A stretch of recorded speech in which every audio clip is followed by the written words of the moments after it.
ginikanan ang atong bisita sa laing barangay, si Ma'am Lita Tibio, ang iyang anak, o ang ato ang usa sa ginikanan nga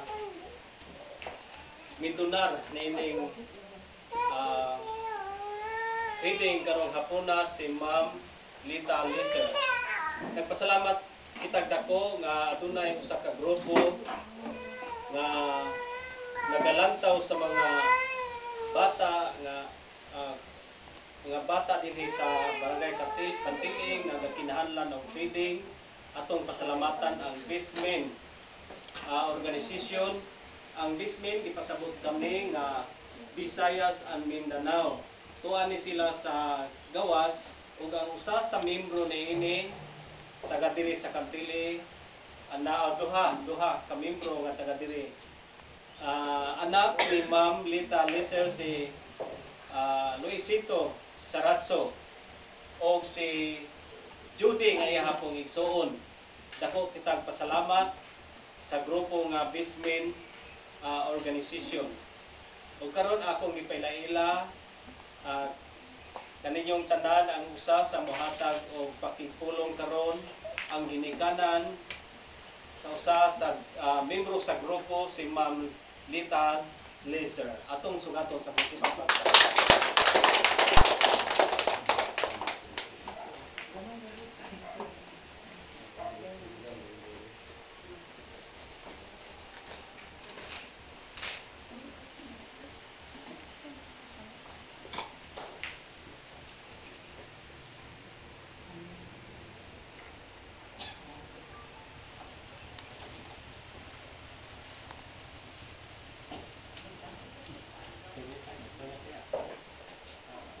Nasig mas mga kabataan. Mga bata.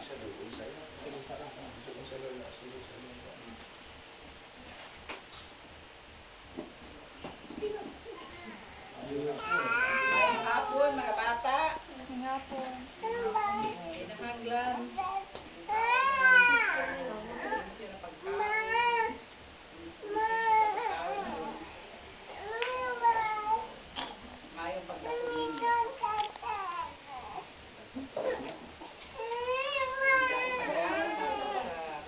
Organization kay nagkakad sila ng pagkaisabat sa atong barangay.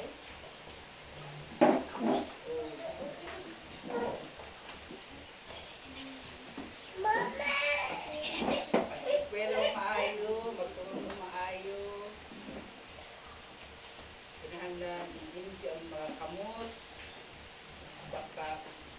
bagong kaon, usap kaon, karon kanang pagkaon ang mga ang pagkaon limpyo mawon sa muntian.